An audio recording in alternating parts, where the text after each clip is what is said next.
델라웨어 교회 창립 47주년을 맞는 이 뜻깊은 주일에 하나님의 말씀을 대언하게 된 것 먼저 하나님 앞에 감사를 드리고 또 정봉구 담임 목사님께 감사를 드립니다.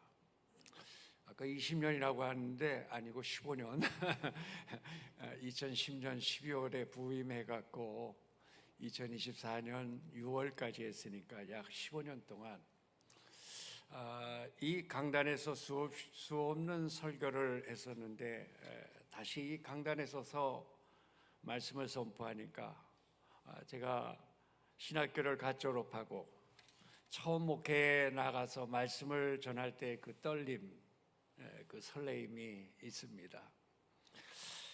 지난번 정영기 목사님 장례 예배 때 갑자기 제가 말씀을 전하게 되어서 이미 뵌 분들이 많이 있는데 저는 아까 소개한 대로 2년 전에 델라웨어 교회를 교단에서부터 다 은퇴를 하고 여기에서부터 약 2시간 떨어진 베들레헴 교회 설교 목사로 섬기고 있습니다. 교인들은 이 교회에 속해 하나 정도의 사이즈입니다.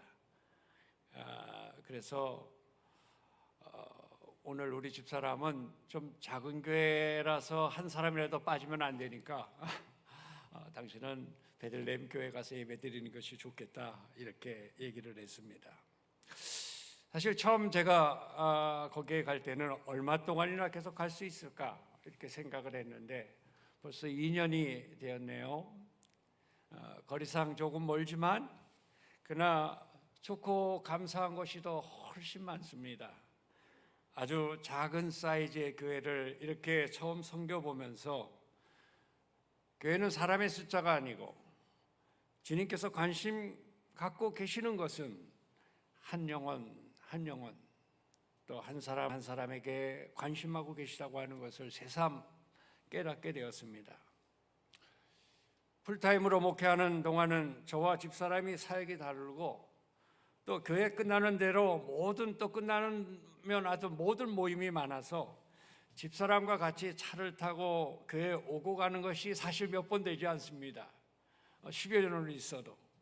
근데 이 베들레헴 오르고 내리면서 같은 차를 타고 맨날 소풍 가는 거라는 마음으로 늘 갑니다. 또 가고 오는 길에 매주일 다르게 펼쳐지는 아름다운 자연을 갖다가 만끽하며 창조주 하나님의 솜씨에 감탄하고 감사하며 교회를 섬기고 있습니다. 그러니까 풀타임 목회를 하는 동안에 시간에 쫓기고 사역에 쫓기고 하면서 놓치고 살았던 것이 너무나도 많다 하는 것을 은퇴를 하고 나니까 알게 됩니다. 은퇴는 천천히 걸어도 되는 시간입니다. 그래서 주변을 둘러보면서 갈 수가 있습니다. 젊었을 때 안 보였던 것이 비로소 보이고 들리지 않던 그러한 소리가 비로소 들립니다. 이 젊었을 때는 숲이 있는 이 낙낙장성에만 눈이 이렇게 갔다고 한다면 나이를 먹어가면서 이제는 낙낙장성 밑에 깔려있는 이끼가 눈에 들어오고 땅바닥에 깔려있는 작디 작은 꽃들이 눈에 들어옵니다. 설교를 하기 위해서 성경을 읽는 것이 아니라 내 마음을 비우고 성경을 읽으니까 말씀을 통해서 예수님이 내 안으로 들어오십니다. 우리 예수님은 하늘을 향해 치솟는 이 낭낭장성의 모습이 아니라 낮은 밑바닥에서 함께 공존하며 군집을 이루니 야생화들처럼 소외되고 낮고 약한 사람들과 어울리며 사시는 예수님을 만나게 됩니다.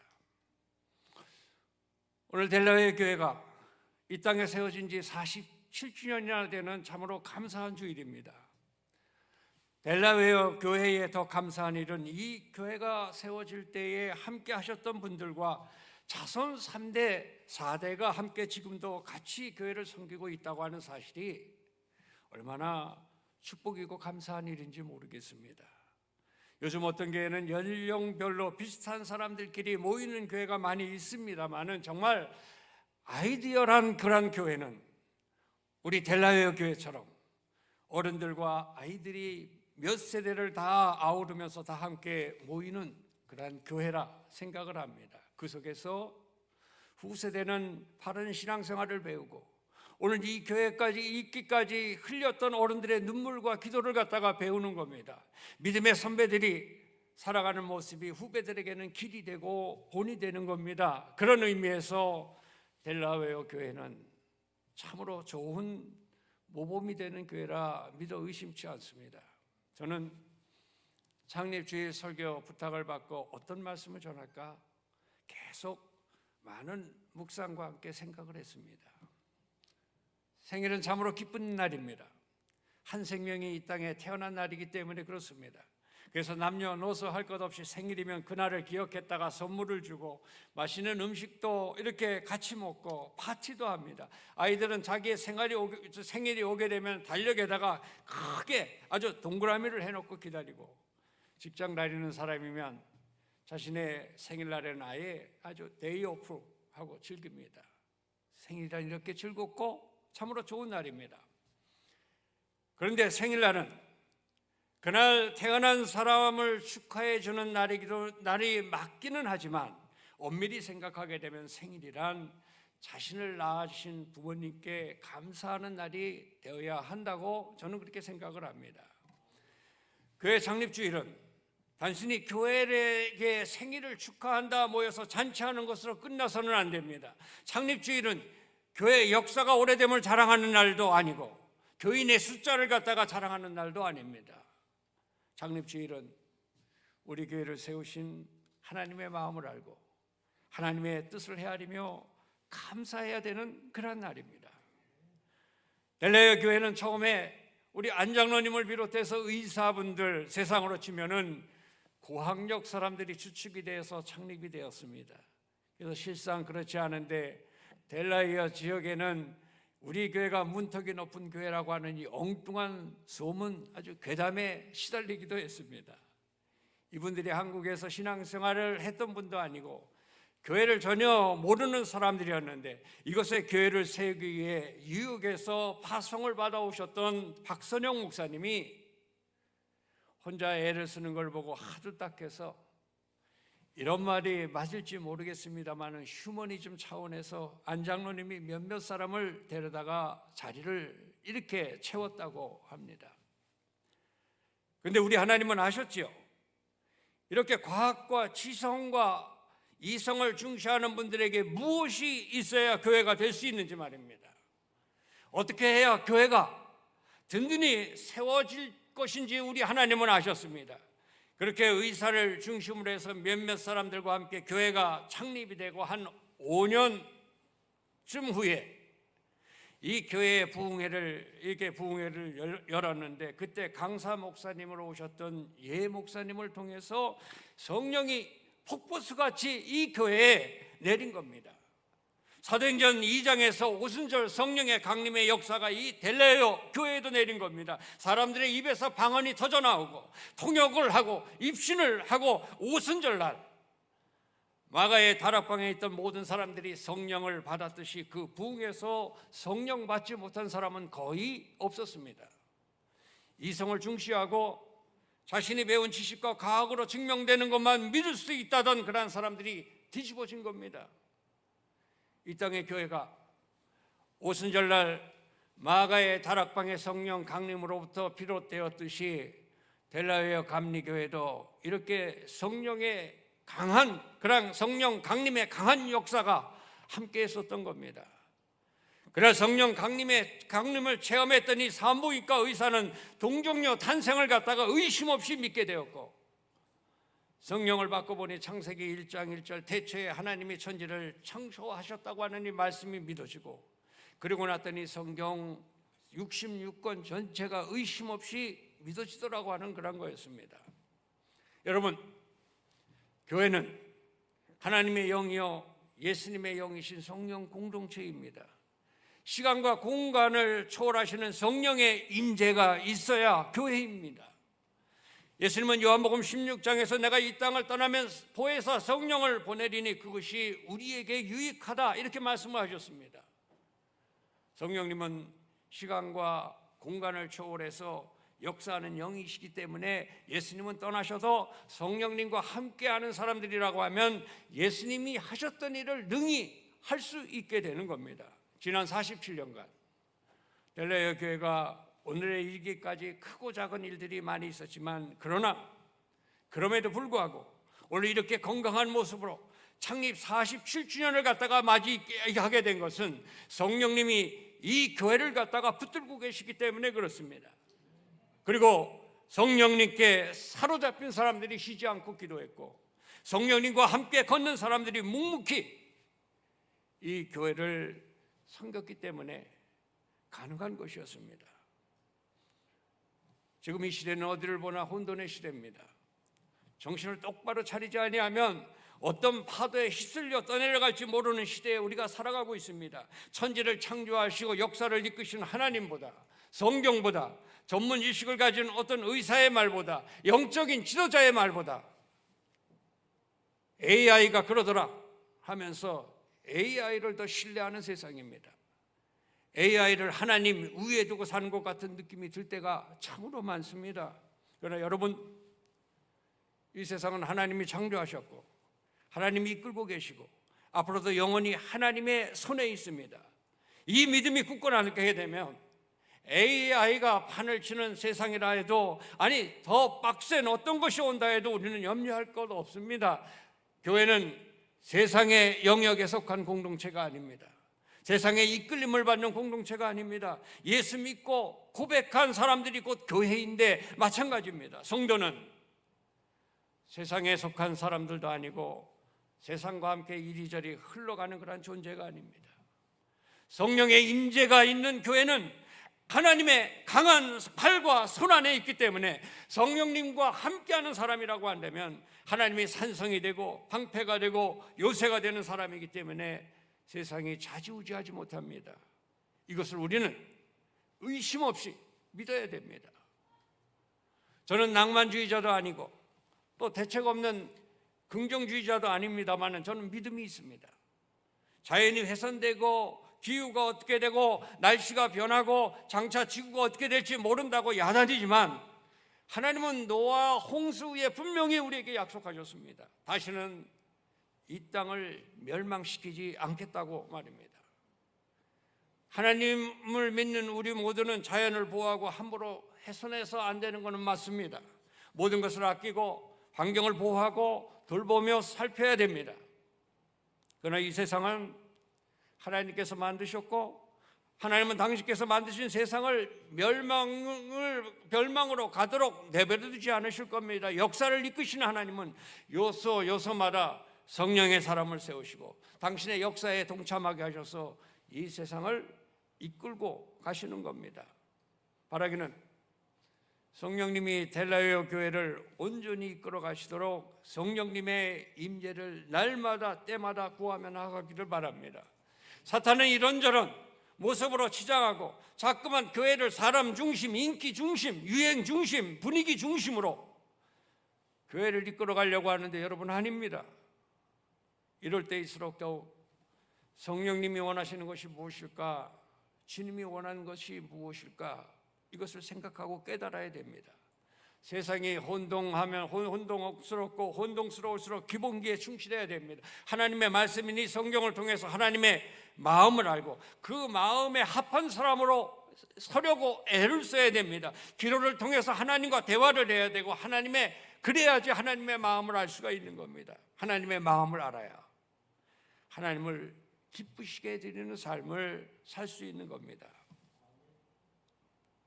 제가 올해 69세니까 69번째 생일을 맞았습니다. 1월 달에 제가 1월생이니까. 근데 생일을 맞을 때마다 성도들과 가족들을 통해서 많은 선물을 받았고 축하 메시지를 담긴 정성어린 카드도 받았고 맛있는 음식과 함께 파티도 받아봤습니다. 늘 감사하고 감동이었습니다. 근데 생일을 맞을 때마다 나에게 가장 기쁘고 좋았던 것이 무엇일까 이렇게 생각해 봤습니다. 그리고 저는 오늘 요한복음 21장 말씀이 떠올랐습니다. 오늘 보면 요한복음 21장은 예수님께서 십자가에 달리셨다가 죽으시고 부활하신 후에 디베랴 바닷가로 제자들을 찾아가시는 것이 이 앞부분에 나옵니다. 부활하신 예수님이 제자들을 만나서 예수님이 정말로 부활하신 것을 확인시켜 주었는데 제자들은 반신반의하면서 결국에는 자신의 본업인 업으로 돌아가서 살고 있습니다. 그러나 바다는 예전과 같은 바다이고 그물도 예전과 같은 그물인데 그들의 손에는 잡힌 것이 없습니다. 빈 그물을 씻으면서 허탈감만 쌓이는 제자들입니다. 칠흑 같은 바다처럼 그들의 영혼의 밤도 깊어만 갑니다. 그때 예수님이 제자들을 찾아가시고 그렇게 빈 그물과 같은 하루하루를 살고 있는 제자들에게 아침밥을 이렇게 차려주십니다. 이 밥이란 참으로 이상한 힘을 가지고 있습니다. 우리가 늘 밥을 먹어야 삽니다. 그래서 삼시세끼 꼭 챙겨 먹어야 건강을 챙길 수가 있습니다. 부모는 타지에 나가 있는 자식들에게 늘 하는 말이 밥은 먹고 사니? 밥은 먹고 다니니? 이렇게 묻습니다. 자식의 나이가 60, 70이 돼도 부모는 자식들에게 밥을 먹었느냐 묻습니다. 부모가 말하는 이 밥이라는 것에는 아주 많은 의미가 담겨져 있습니다. 부모가 말하는 밥이란 잘 있냐? 일은 잘하고 있지? 건강은 어떠니? 별일 없지? 사랑한다? 보고 싶다? 언제 오냐? 힘내라? 뭐 이런 여러 가지 그런 의미가 담겨져 있는 것이 밥입니다. 또 지인들에게 우리 밥 한번 먹자라고 하는 말은 관계를 의미하죠. 제자를 찾아오신 예수님이 제자들에게 차려주신 밥은 예수님이 십자가에 달려 돌아가신 것이 끝이 아니라고 하는 뜻입니다. 실패가 아니라는 뜻입니다. 왜 이렇게 낙담하고 있느냐고 하는 뜻입니다. 다시 일어나서 성령님과 함께 주의 일을 하라고 하는 그런 뜻입니다. 그리고 예수님은 베드로를 만나십니다. 베드로는 예수님을 3번 부인했던 사람입니다. 그는 실패했고 넘어졌고 예수님을 모른다고 부인했던 그러한 사람입니다. 그런데 예수님은 왜 그랬느냐? 어쩌면 그럴 수가 있느냐? 이렇게 묻지 않으셨습니다. 왜 그렇게 믿음이 없었느냐? 그렇게 말씀하지도 않으셨습니다. 오직 한 가지 질문만 하셨습니다. 네가 나를 사랑하느냐? 이유가 무엇이겠습니까?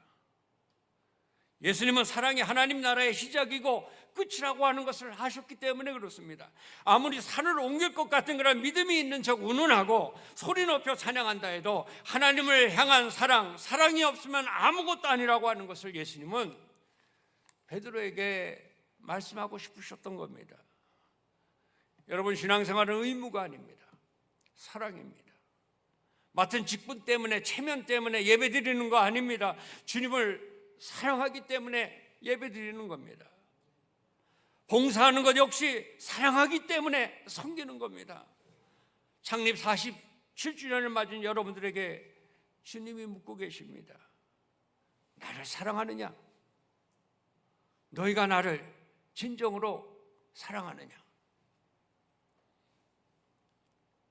47년 동안 델라요 교회는 많은 사역을 했습니다.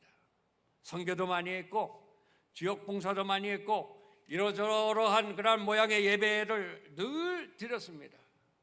그러나 예수님은 우리들에게 얼마나 많은 일을 했느냐, 얼마나 많은 봉사를 했느냐, 그것보다 나를 얼마나 사랑하느냐, 그거를 먼저 물으십니다.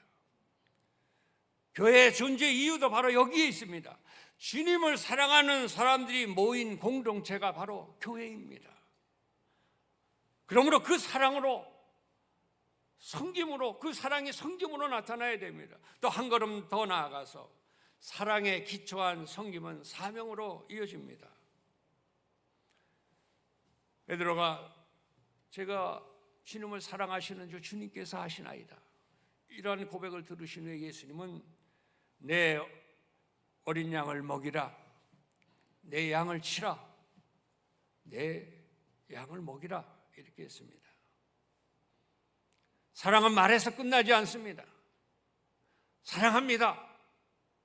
그 말에서 끝나지 않습니다. 사랑은 행동으로 나타납니다.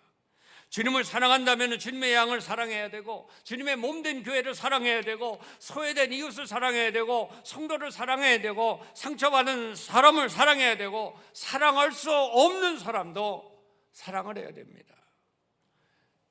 창립 47년 동안 우리 교회가 지금까지 존재할 수 있었던 이유는 많은 사람들의 사랑의 섬김 때문입니다. 새벽마다 이 교회에 나와서 기도하는 것도 사랑이요, 주방에서 맛있는 음식을 만드는 것도 사랑이요, 화장실에 휴지를 채워 넣는 것도 사랑이요, 잡초를 뽑고 가든을 정리한 것도 사랑이요, 강단에 꽃을 꽂은 것도 사랑이요, 피아노 반주를 하고 찬양을 드린 것도 다 사랑이요, 아이를 가르친 것도 사랑이요, 늘 하나님의 말씀을 준비해서 영의 양식을 먹인 것도 사랑이었습니다. 사랑은 반드시 흔적을 남깁니다. 우리도 다시 결단을 해야 됩니다. 주님, 제가 더 사랑하며 섬기겠습니다. 예수님은 베드로를 과거에 묶어두지 않으셨습니다.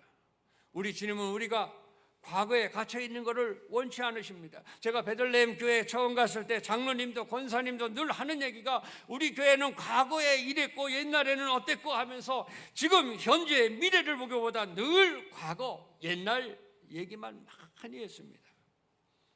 그래서 제가 아예 선포를 했습니다.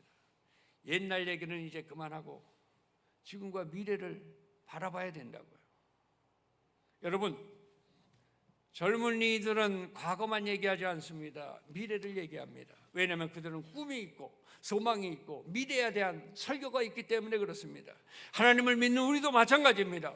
우리의 육신은 비록 늙어간다 해도 우리는 소망이 있는 사람들입니다. 하나님의 나라를 품은 사람이기 때문에 지나간 과거에 묶여 살 수가 없습니다. 예수님이 오늘 베드로에게 내 양을 먹이라, 내 양을 치라 말씀하신 것이 바로 그겁니다.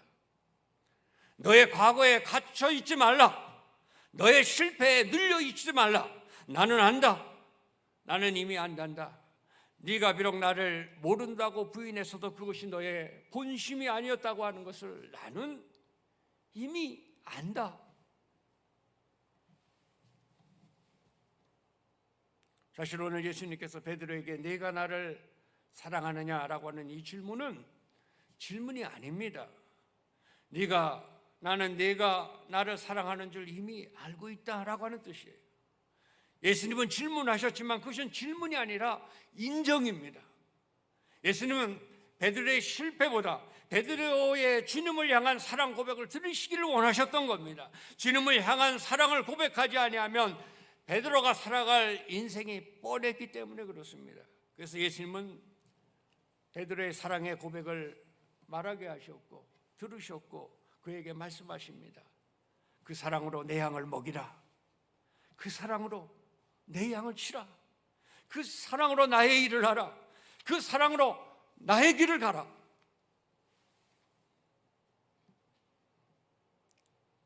여러분, 생일을 맞을 때 여러분들의 마음을 진정으로 기쁘게 해주는 게 뭡니까? 비싸고 좋은 선물입니까? 여행입니까? 맛있는 음식입니까? 화려한 파티입니까?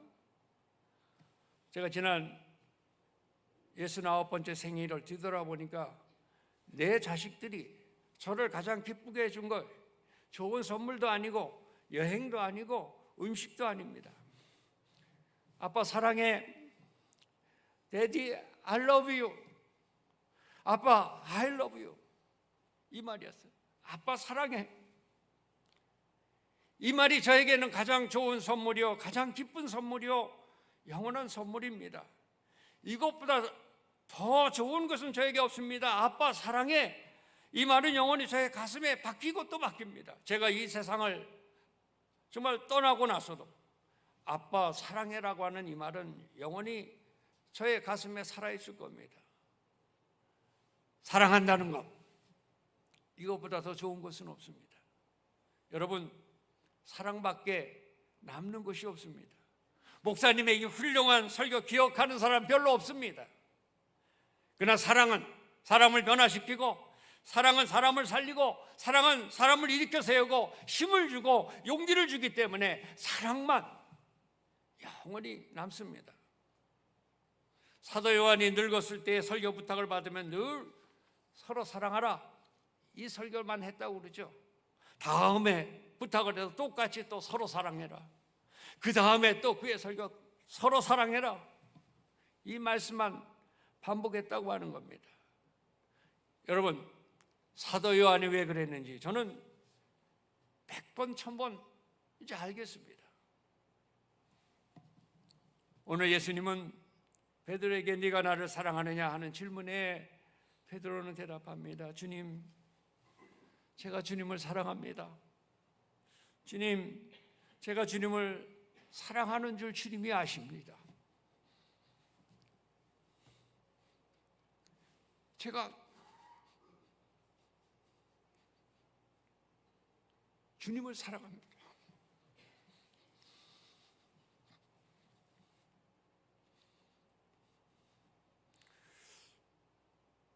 교회의 생일인 이 창립주일은 주님을 향한 우리의 사랑을 고백하는 날이 되어야 됩니다. 주님이 가장 듣고 싶어 하시는 것은 우리가 주님을 얼마나 사랑하는지 그 고백입니다. 그 이유가 무엇인지 아십니까? 사랑이 아닌 것은 다 없어지고 낡아지고 날아가고 영원하지 않기 때문입니다. 사랑에 기초하지 않는 것은 다 소리나는 꽹과리요 울리는 징과 같기 때문에 그렇습니다. 소리는 요란한데 내용은 없고 영원하지 않기 때문에 그렇습니다. 여러분, 기억하시기 바랍니다. 교회 창립주일은 우리가 얼마나 주님을 사랑하는지 그것을 고백하는 날입니다. 주님, 제가 주님을 사랑합니다. 제가 주님의 교회를 사랑합니다. 주님 사랑합니다. 이 창립주일은 지난 역사를 이렇게 돌아보는 날이면서 앞으로의 역사를 준비하는 날입니다. 47년 동안 하나님께서 함께 하셨다면 앞으로도 주님은 우리와 함께 하실 것입니다. 그러나 미래는 사랑하는 사람들이 만들어갑니다. 주님을 사랑하는 사람들이, 주님의 교회를 사랑하는 사람들이 만들어가게 돼 있습니다. 교회는 프로그램으로 세워지는 게 아닙니다. 사랑으로 세워집니다. 건물보다 사람이 중요하고 사람보다 더 중요한 것은 주님을 사랑하는 마음입니다. 앞으로 10년, 50년, 100년 후에도 이 교회는 예수님을 정말로 사랑하는 교회였습니다 라고 하는 고백이 충만한 교회가 되시기를 바랍니다. 예수님을 사랑하는 마음이 찬양이고 기도이고 섬김이고 선교이고 예배라고 하는 것 잊지 마시길 바랍니다. 오늘 예수님은 우리 한 사람 한 사람에게 묻고 계십니다. 네가 나를 사랑하느냐? 네가 나를 사랑하느냐? 네가 나를 사랑하느냐? 우리의 대답은 이것입니다. 주님, 제가 주님을 사랑합니다. 주님, 제가 주님을 사랑합니다. 47년 동안 함께 하신 하나님께서 앞으로도 우리 교회를 붙드시고 주님을 사랑하는 교회로, 세상을 살리는 교회로, 복음의 빛을 비추는 교회로 사용해 주실 것을 저는 믿습니다. 주님 사랑합니다. 주님 사랑합니다. 주님 사랑합니다. 이 고백이 오늘 창립주일 예배의 가장 아름다운 주님을 향한 선물이 될 수 있게 되기를 주님의 이름으로 축원합니다. 아멘.